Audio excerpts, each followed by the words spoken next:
Bonjour à tous et bienvenue sur Piston et Boulon, ma chaîne de restauration. Alors aujourd'hui, j'essaie de vous raconter en un quart d'heure toute l'opération de sablage et de peinture de la moto depuis le cadre jusqu'au réservoir. Je n'ai jamais sablé, je n'ai jamais fait de peinture au pistolet. Donc l'idée, c'est de savoir si on est capable d'avoir un bon résultat avec des moyens d'amateur, sans expérience, et au final d'être fier du résultat et fier de l'avoir fait soi-même. Et c'est parti. Alors j'ai commencé le sablage avec ce petit compresseur de 24 litres qui est totalement insuffisant. Et le sable, j'ai pris du 0, c'est ce qu'il y a de mieux, c'est très fin. J'ai loué un compresseur plus important parce que vraiment c'est nécessaire. Et puis j'ai fait ça avec mon petit Parkside qui est léger mais qui a fait le boulot, hein. C'est un truc à pas cher. Vous voyez, le résultat est pas mal, hein. Là j'ai déjà fait pas mal de choses sur le cadre. Le plus compliqué c'est les branches un peu rondes là, où vous allez voir que ça va pas très vite. Mais sinon ça va bien dans les coins, c'est quand même beaucoup plus pratique que le ponçage ou la brosse métallique. Voilà, l'inconvénient des barres rondes c'est que on tape qu'à un seul endroit à la fois, donc ça va pas très vite. Mais bon, quand on n'a qu'un cadre à faire, j'ai trouvé que c'était suffisant. J'ai pris un gros week-end de sablage pour bien faire.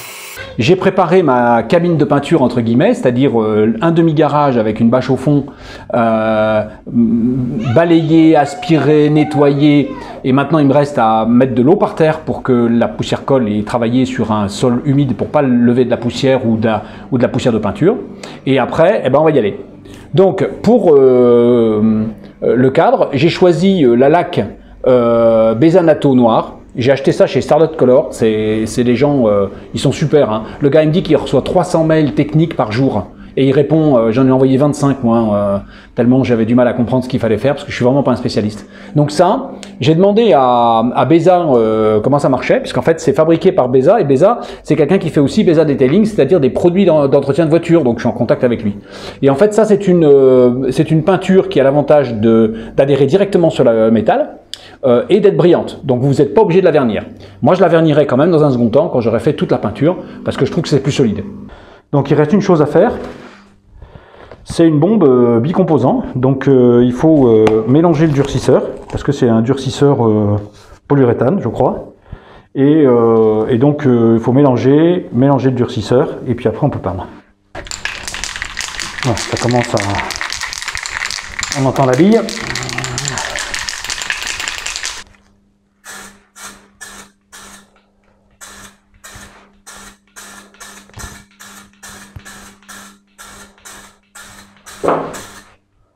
Alors il m'a dit poignée souple, le gars.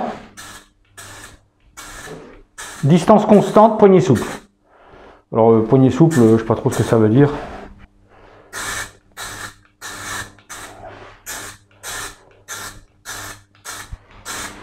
Bon, moi je pense que pour la première couche c'est pas mal du tout. Là c'est pas suffisant bien sûr, hein. Là on a un petit trou là. Donc là il faut attendre 5 minutes avant de faire la seconde couche, parce qu'il faut que ça sèche un petit peu. Allez, c'est parti.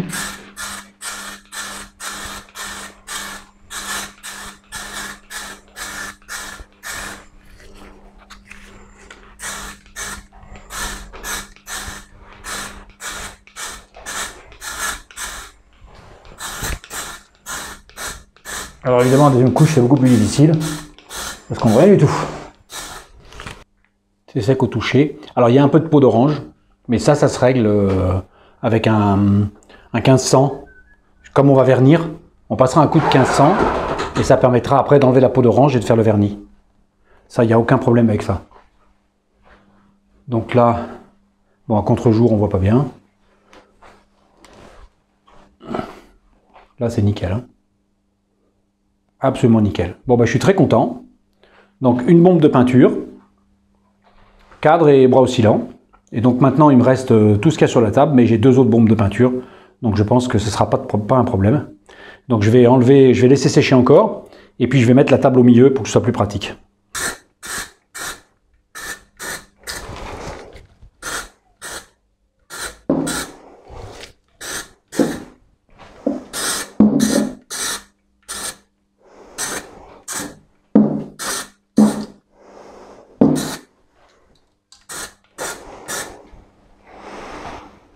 Bon, avant de retourner les pièces, on laisse sécher un poil. De toute façon, c'est 5 minutes entre 2 couches. Maintenant, il faut faire le plus dur, c'est ça.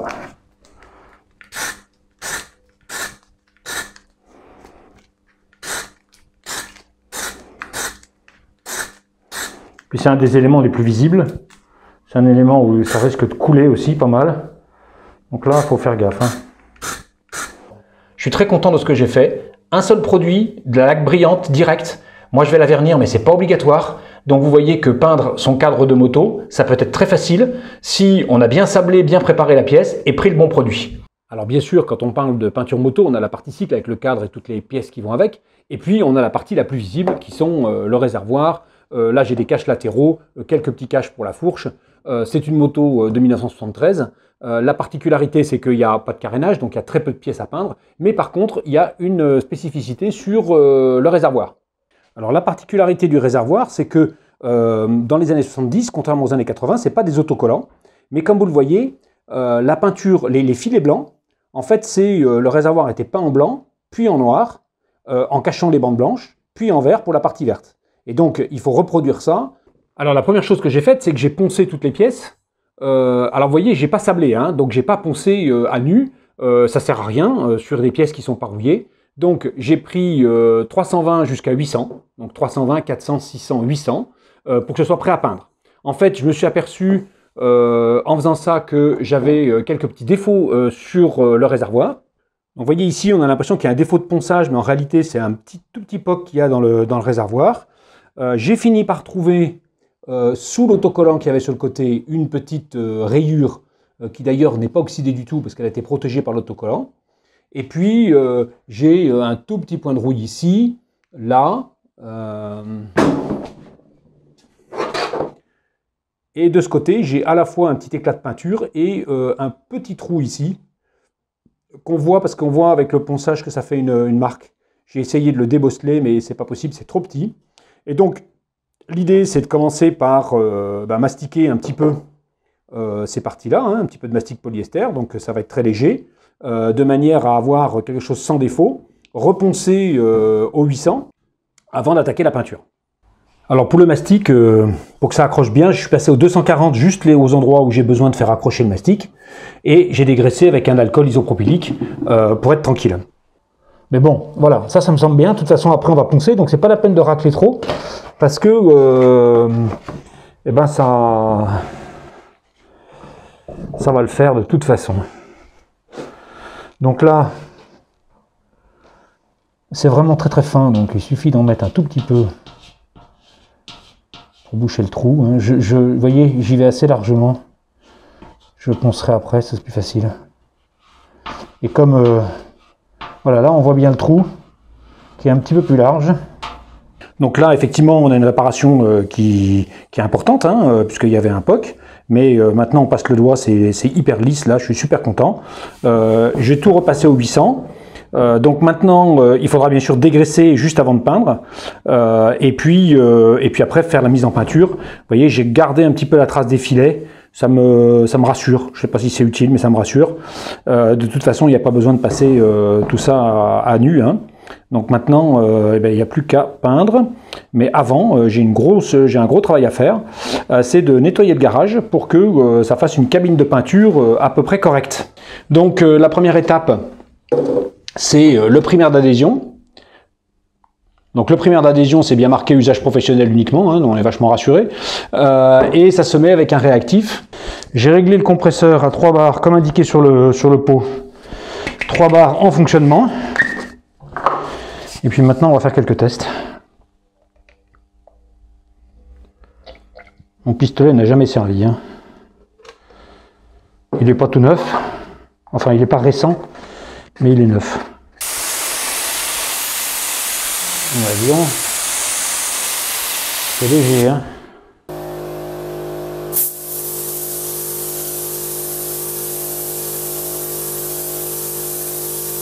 Donc là, on a passé une première couche, juste un voile, hein. J'ai du mal à faire mieux. Donc on va recharger et on va recommencer. Je suis agréablement surpris, hein, parce que quand je l'ai passé, j'ai dit c'est la cata, quoi, hein. Je suis nul.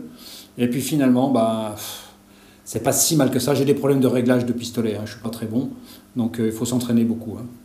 Mais là, c'est compliqué de s'entraîner quand on a un projet comme ça. Donc j'ai pris quelques conseils et effectivement, D'abord c'est bien, et ensuite c'est même déjà épais. Donc ça va pas couvrir plus le blanc, parce que c'est de l'accrochage. Et donc comme les filets sont blancs, et que la peinture d'après est blanche, eh ben, je vais coller directement mes caches dessus. Donc tout ce qui a été fait comme cache, c'est pour rien, mais c'est pas grave. Il fallait bien le faire. Et donc maintenant, ben, j'ai plus qu'à coller. Et puis après, je pourrai attaquer la base noire. En réalité, c'est très facile à coller. Je fais ça vertical, je trouve que c'est plus facile de placer les bandes, même si le réservoir bouge un peu. J'aimerais vous montrer. Alors non, j'arrive vraiment pas à faire ça avec la caméra à la main. Bon, alors c'est du filet de qualité, hein, je pense, qui vient de chez Stardust Color. Hein. Je pense que ça y fait. C'est-à-dire que vous avez intérêt à avoir quand même un truc un peu élastique qui permet de faire des courbes. La seconde couche, c'est une base à vernir. Alors en fait, on n'est pas obligé de faire tout le réservoir avec, mais c'est mieux. Et c'est déjà dilué, ça s'emploie directement comme ça, en sachant que derrière, j'aurai la couleur verte constructeur.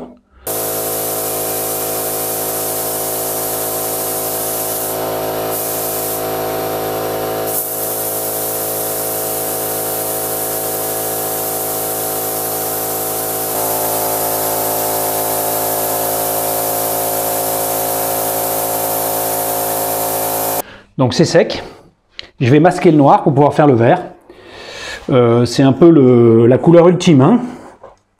Donc là, il faut masquer d'un filet à l'autre. Donc je suis les conseils qui sont de mettre un scotch tout du long au milieu et de venir après faire le bord. Parce que quand on ne fait pas coup sur coup, là, il faut reponcer, il faut déglacer pour être sûr que l'accroche soit bonne, quoi.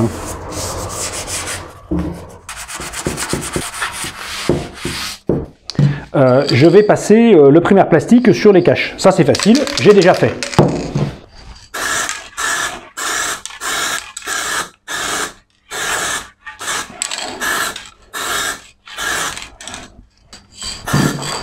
Ça j'avais déjà fait quand j'ai fait mon projet coffre de toit, qui était évidemment en plastique. Donc ça, c'est dans le domaine du facile.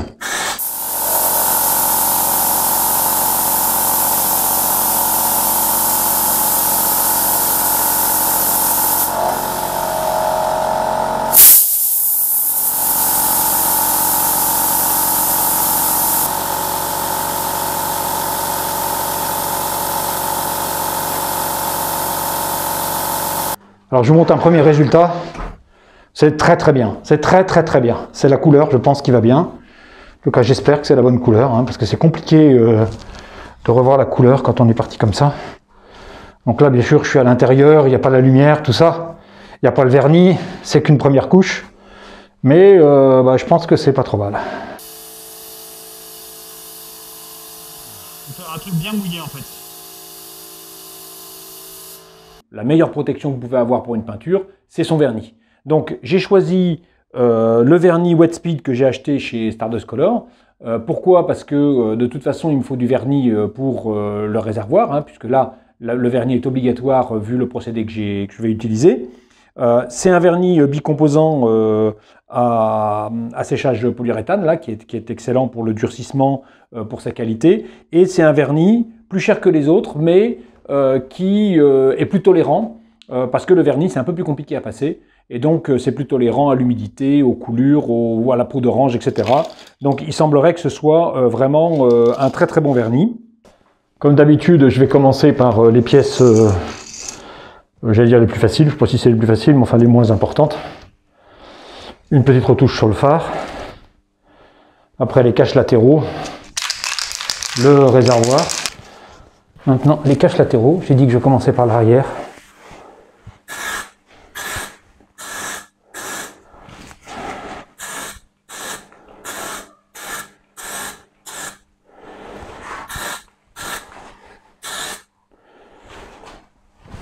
Le réservoir, je suis peut-être un petit peu loin là. Là, voilà. On va commencer par là.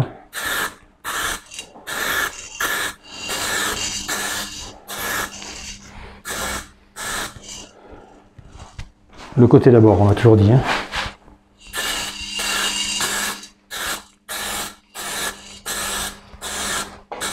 Le dessus.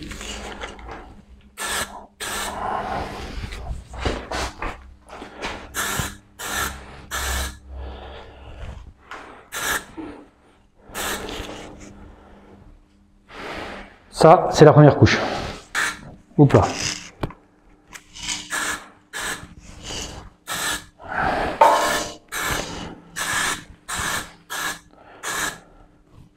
Alors les retouches sur le cadre, il n'y a pas de première couche. Hein. Si ce n'est qu'il faut que ça accroche quand même. Hein.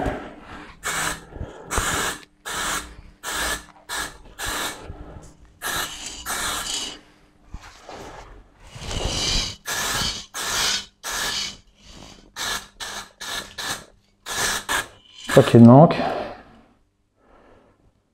Pas qu'elle tombe non plus.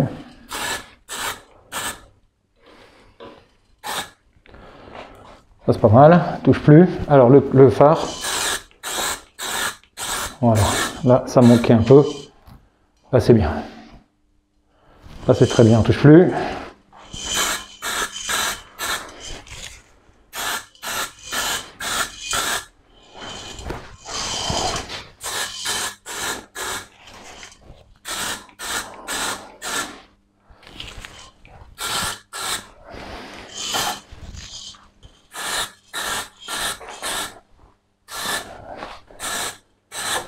Et voilà, ça y est, c'est la cata.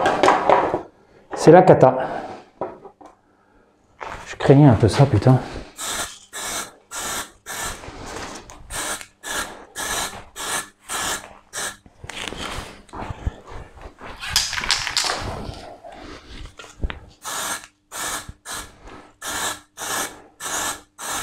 C'est important, là, il faut se concentrer.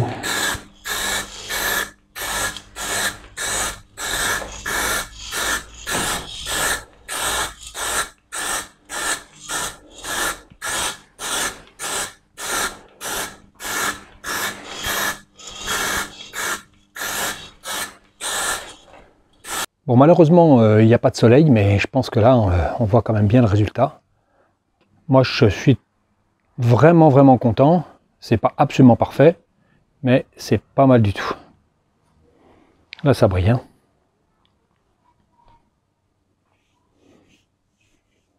Le lissé est bon. Les filets sont pas mal. Je craignais un petit peu pour ça, parce que il a failli m'échapper. Mais bon, non. C'est bien. Là, il y a un peu de peau d'orange, donc je ferai peut-être un petit polyvernis, là. Une fois les logos mis, là, ça va péter. C'est superbe. Alors, je vous avoue que je suis assez content du résultat. Vous voyez que pour quelqu'un qui n'a jamais fait de peinture au pistolet, qui se lance dans un système à 3 couleurs, avec des petits filets et tout le bazar, une peinture candy qui est jamais facile à réussir, paraît-il, et ben, je trouve que c'est pas mal. En tout cas, je suis fier du travail accompli. Si je l'ai fait, vous pouvez le faire. Ça, c'est une conclusion que je pourrais dire parce que je vous assure que c'est pas ma spécialité, la peinture. J'ai eu beaucoup de stress parce que j'avais peur de mal faire, mais le résultat est vraiment à la hauteur de mes espérances.